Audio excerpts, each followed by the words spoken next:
Dr. Ray, I really appreciate for making time to have this conversation together. Well, my pleasure, brother. Thank you. Thanks for having me on. I was introduced to your name by reading your book Moral Choices last year.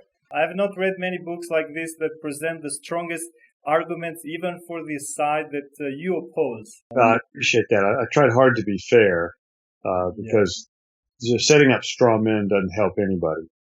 Yeah. It really shows an integrity of the kind of scholarship you do. Well, the reason I make this comment about the book is not just to compliment you, but also because I'm basing my conversation today on this book. And I appreciate the free publicity for it too.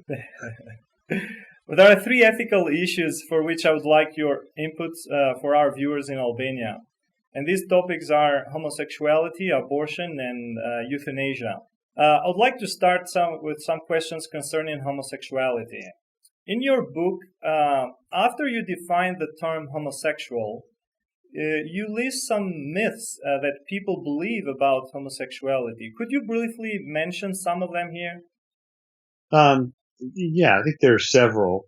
Well, I think probably the most common one is that homosexuals have some sort of behavioral things that identify them, like being effeminate or, traits like that. That's not true. I mean, we've had gay people come out in the National Football League and, in other places where you might not expect them.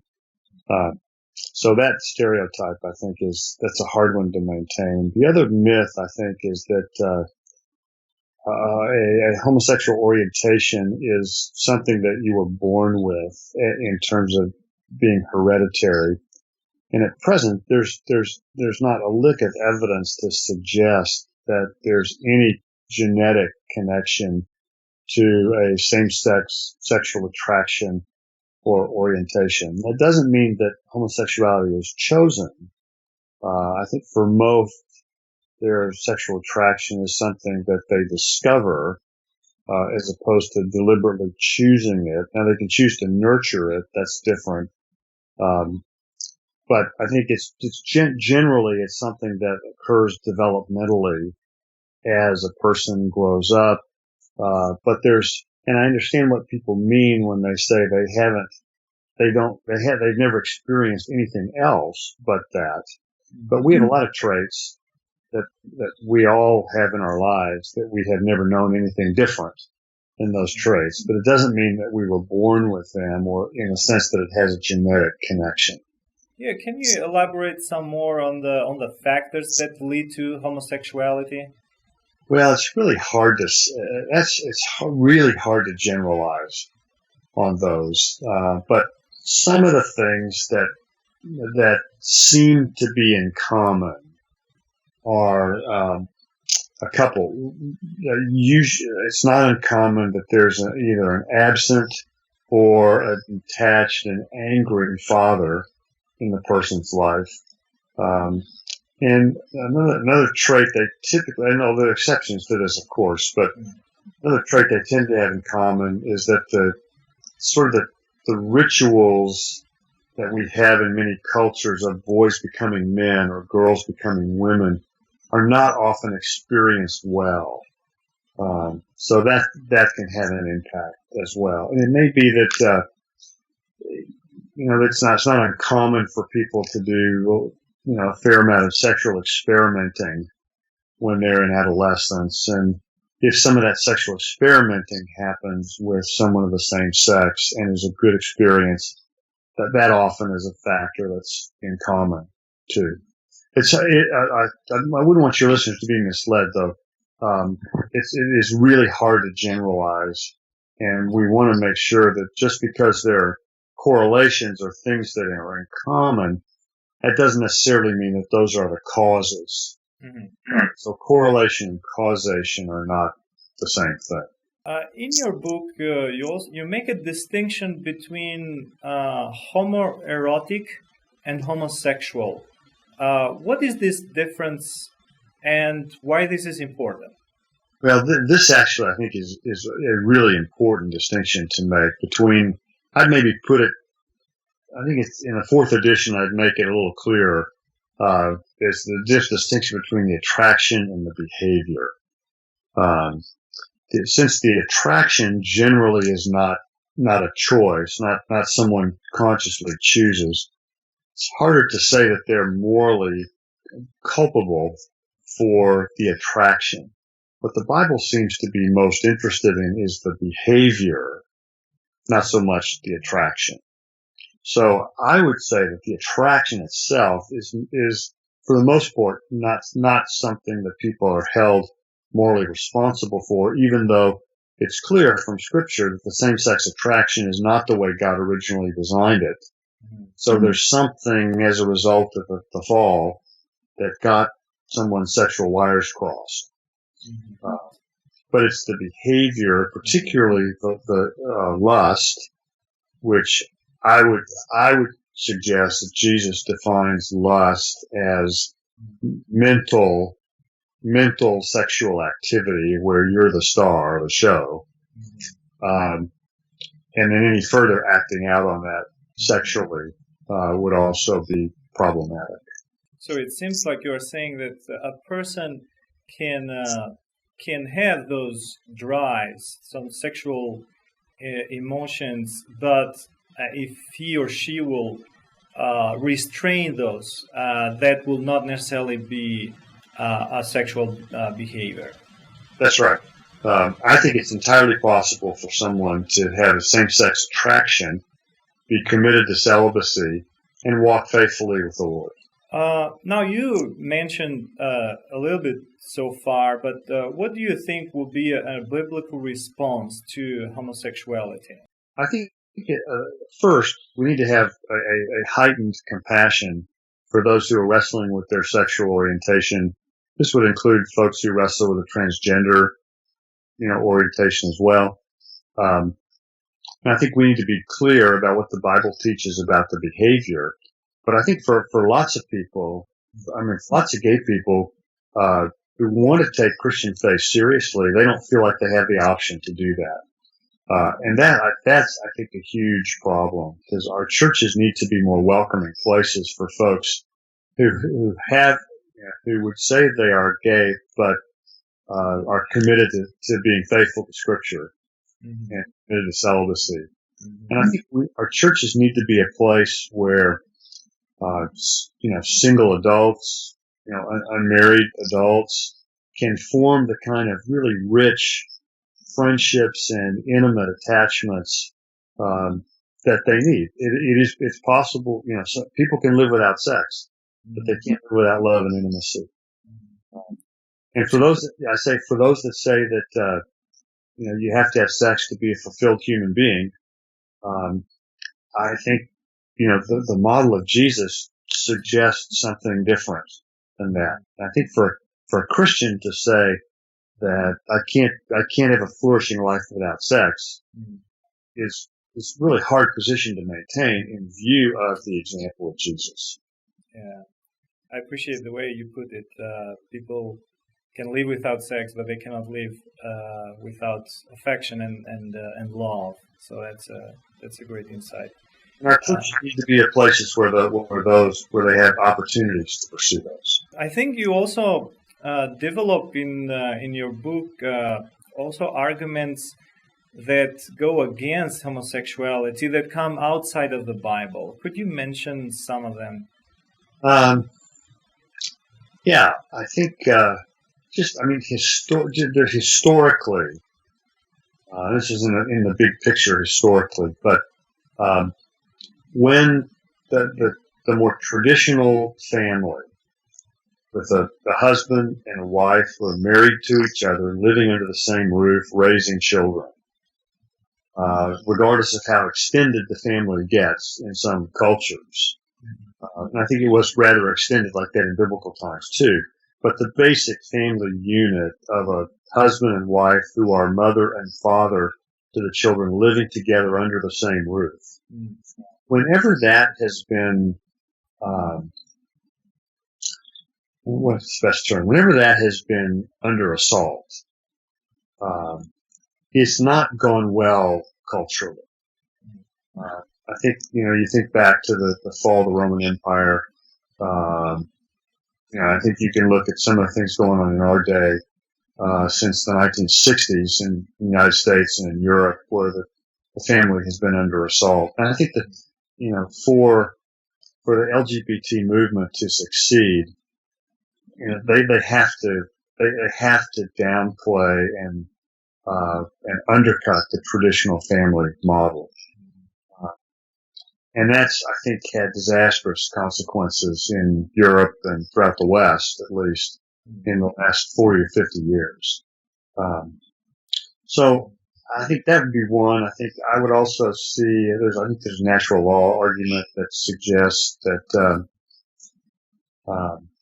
God designed male and female to fit together sexually, not same sex, given the propensity of bad outcomes that have happened medically over the years. So I think there's probably a public health thing that you could suggest. There are things to think about even outside of what the Bible teaches. Yeah, no, I think there's a point to be made about marriage being intrinsically ordered toward procreation. That's not the only good of marriage. It is one that's intrinsic to it. So that's why, I think you can make an argument that, regardless of, you can call same-sex relationships whatever you want. And if the government wants to legalize them, then so be it. But just don't call it marriage. Yeah. Because a same-sex relationship cannot be intrinsically ordered toward procreation. I'd like to give your permission if I can ask you some question on the issue of abortion now. Sure, let's get to the easy part. Yeah.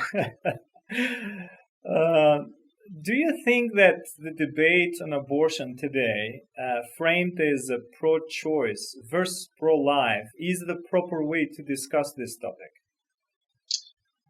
Well, not entirely.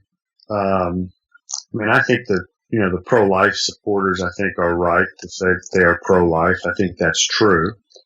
And I'd say that for the pro-choice label, I think, can be a little bit misleading because, I'm pro-choice about a lot of things. It depends on what you're choosing.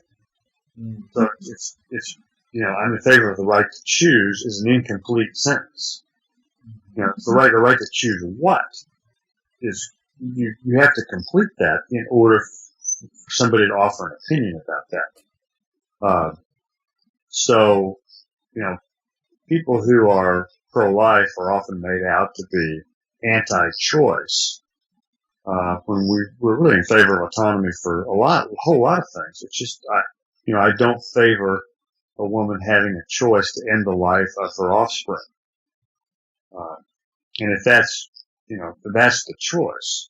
So it just depends. To say you're pro-choice depends on what you choose. It seems that one of the issues that is being debated time after time is the question, when is the moment that the fetus becomes a human being? And as you know, many alternative views are offered, such as the moment of viability, for instance, or the brain activity, or when the unborn starts quickening, or when implantation happens. And there are also others who say that the unborn becomes a human being only at birth. So according to your research, what do you think is the decisive moment? I think there's only one place where you can assign human personhood that's not arbitrary, and that's at conception. Because implantation is just a change of location. Same for birth. Viability says nothing about the nature of the unborn child. Viability is a commentary on medical technology. Quickening is just when the woman feels the baby moving around, which requires motion and things like that. But we all know that a woman is pregnant long before she first feels the movement of the baby. So there's really no place other than conception that that I think makes any sense. Because at conception, that unborn child has all the capacities that they will ever have. It's just what they, and I think it's the way we talk about this matters, because I would not say that embryos develop into fetuses or embryos become fetuses. The better way to say that is that embryos mature into fetuses, which mature into newborns, mature into toddlers. Mhm. So they're maturing according to what they already are from the very start. If I'm not wrong, you started as a biblical scholar and then went to ethics and still involves the biblical studies in it. But I want to ask you, does the Bible speak about abortion? Have the biblical writers commented on this topic? Indirectly, yes. No place in the scripture says thou shalt not have an abortion. But the biblical teaching is very clear that from the early stages of pregnancy, you have a full person, image of God bearing unborn child. Psalm 139, for example, is I think the best example on this, where David affirms that even when he as a person was in his mother's womb in an unformed state, which because they didn't have ultrasound technology, that's the only way the biblical writers knew how to talk about it, was in that early state before the unborn child came to resemble anything looking like a human being. It was still a person with whom God had a relationship and a plan. You see this bearing out as well in the early chapters of Luke, in the infancy narratives of Jesus, where Mary discovers that she is pregnant immediately after becoming impregnated, which is kind of unusual. That most women don't find out until about 6 weeks to 2 months after conception's occurred, and then when she's maybe 5 days, a week pregnant, she goes to visit her sister-in-law Elizabeth and announces that she's pregnant, and the celebration that ensues is such that the Messiah has come. There was another celebration when Jesus was born, but it's really clear that from a week at pregnancy, the person she was carrying was a full image of God bearing person. So, the biblical writers didn't address the notion of embryos outside the womb because there was no such possibility. So I think it's unrealistic to expect the Bible to speak to any of that. But I think where they do speak to it, they are pretty clear and unreserved that from the very early points of pregnancy, you have a full person. I mean, you know very well that pregnancy can happen in some very unfortunate ways. For example, do you still oppose abortion even in the case of a pregnancy resulting from rape? If somebody asked me, is it morally right or morally acceptable to compound one act of violence with another, I would say no. What I would encourage a woman to do who's been sexually assaulted and ends up pregnant, which is incredibly rare, by the way, one in probably 100,000 cases does that happen. But I would encourage her to keep the baby for the 9 months and put the baby up for adoption, as opposed to, ending the life of an unborn child through no fault of the child. Now, if she chose to do that, I would understand. I probably wouldn't give her a lot of grief about it. But I think for moral purposes, to say that that's morally acceptable, I think is a stretch, because I'd want to suggest that the means by which someone is conceived doesn't have anything to do with what kind of a thing they are. Whether the unborn child's a person or not has nothing to do with the circumstances under which his or her conception took place. It seems that it involves like an emotional decision and a moral act that's not based on the baby or on the unborn, but based on something previous. That's right.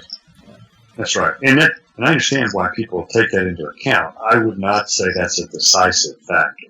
The abortion debate also involves discussion about reproductive technologies, and you also write this in your book. So what are some general principles that a couple should consider to avoid the dilemma of abortion when thinking of using those technology for reproduction?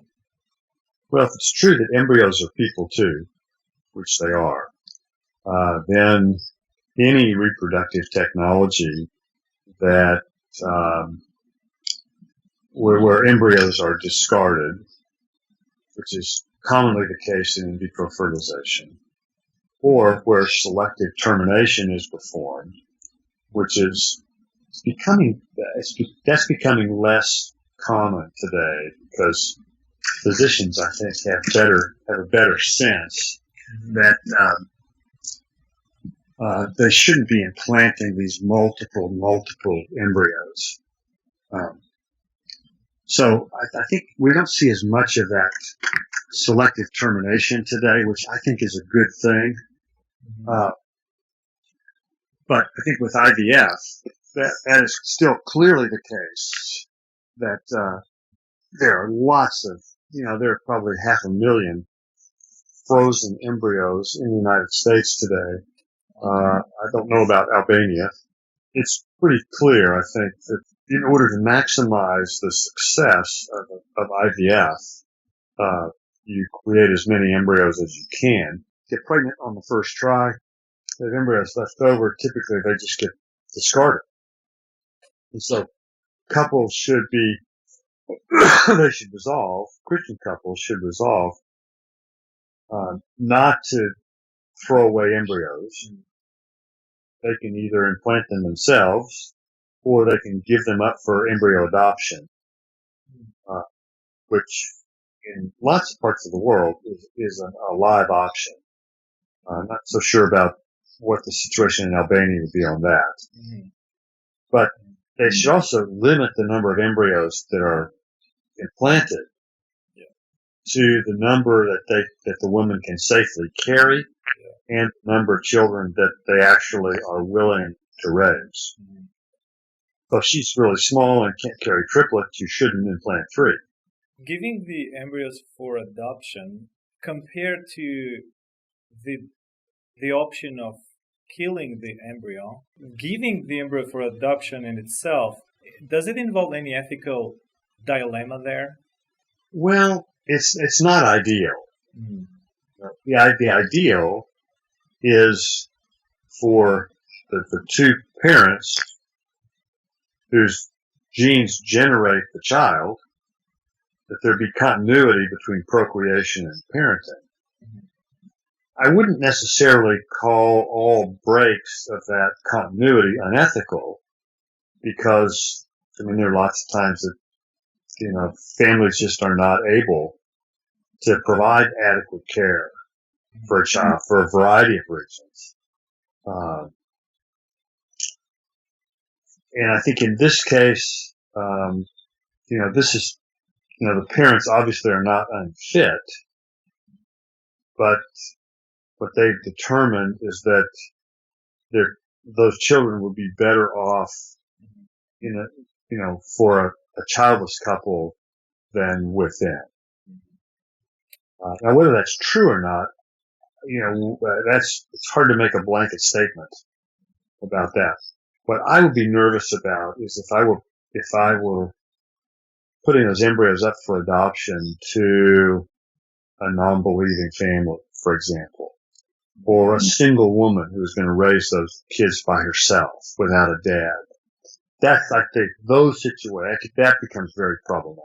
Dr. Ray, I would like to spend our remaining few minutes talking about euthanasia and physical assisted suicide. Would you please explain what these terms mean and what is the difference between them? Euthanasia simply means, it's the umbrella term. It's from two Greek words which mean good death. And I would actually distinguish between, there's three different things I would distinguish. One is the termination of life support, which in many cases is completely ethical to do, where in essence you are allowing disease to take its natural course, absent any further medical interventions.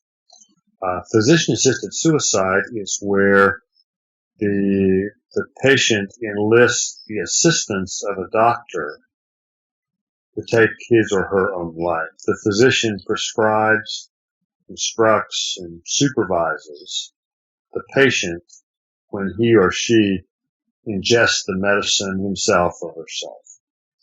Euthanasia generally occurs when the patient's too sick or debilitated to take his or her own life himself or herself. And so the physician actually administers the lethal dose of medication in case of euthanasia. In the U.S., and I think most of Europe, euthanasia is still illegal.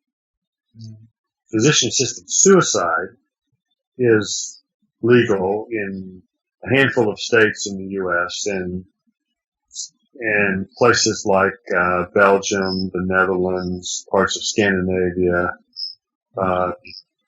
Not sure. I'm not sure. I don't think it's legal in most parts of Eastern Europe. Yeah, that's right. But whether that is preventing people from practicing or not is another question.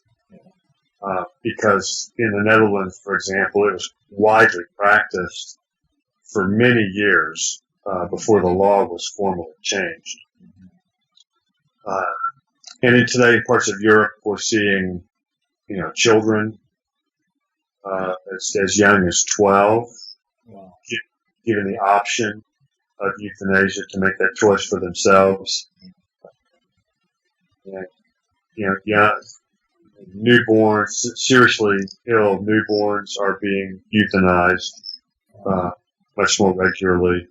And the discussion in Europe is being more explicit about the economic costs of taking care of people at the end of life. It's sort of under the adage that there's nothing cheaper than dead.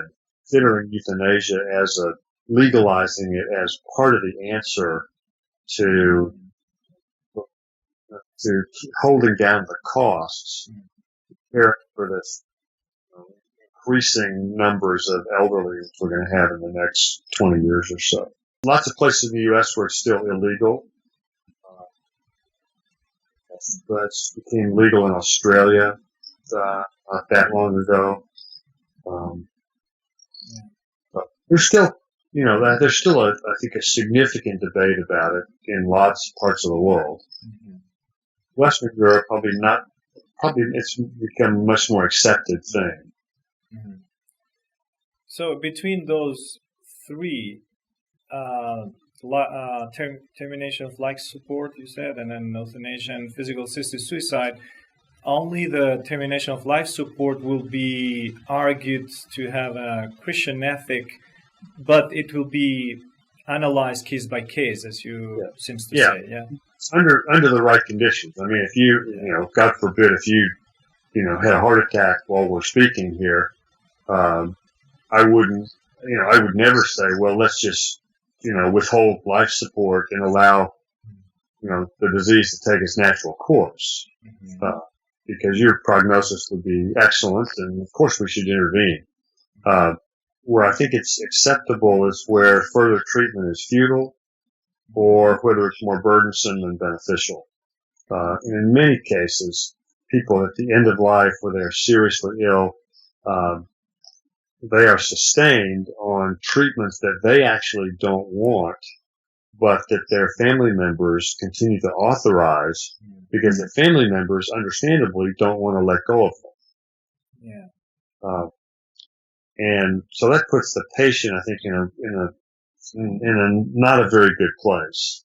Yeah. Because they're lingering on in a state that they don't want. They'd rather go home and be with the Lord. And essentially, hospitals are providing medical treatments for the family's benefit, not the patient's. And that I think is almost always unethical to do that. You also say that on this particular issue, you seem to say that the Christian must have the biblical view of death to properly understand this issue. Could you explain what's a biblical view of death? Yeah, there's two parts to it. Death is not what God originally designed, but as a result of the cross and resurrection of Jesus, death is a conquered enemy, and therefore it need not always be resisted. It can never be directly caused in physician-assisted suicide and euthanasia, but it need not always be resisted if treatments are futile or more burdensome than beneficial. I don't want us to be in a theological position of saying that earthly life is the highest good, which it's not. And if we say that we're obligated to keep people alive at all times, all costs, no matter what, we're essentially affirming that earthly life is the highest good. Well, we would say that there is an eternal life that's the highest. Right. Our eternal fellowship with God is our highest good. Now, earthly life matters a lot. It's important, but it's not the very highest thing. So, again, under the right conditions, it's okay to say, stop the medicine. And in essence, we're turning that person back over to the Lord. When we make that decision to stop treatments. So, in that sense, that could be a good death. Would you argue for that? Yes, that would be the goal. It doesn't always happen that way, but that's certainly the intent. And so, to have people in hospice care, for example, or in a place where the only treatment they receive is to alleviate their pain, that can be a moral option. Let's conclude with one last question. When ethicists discuss the topics of euthanasia and abortion, a principle that is repeatedly brought up is the sanctity of life. What do the ethicists mean by this principle, and how does it influence the way these issues are solved? Yeah, that's a great question, because the sanctity of life has been interpreted in a lot of different ways. What I mean by that is that human life has an intrinsic value simply because we are members of the human species. We have as a result, we have the right to life, and we have rights over our own bodies to make decisions about what happens to us. But most of it revolves around having the right to life. And therefore, anything that directly causes the death of another innocent person is morally wrong. So it would involve the idea that human beings have an essential intrinsic dignity to them by virtue of being made in the image of God, regardless of our ability to function. Thank you so much, Dr. Ray. It has been a great pleasure to talk to you today. And great to be with you. And to all your listeners in Albania, all God's best to you.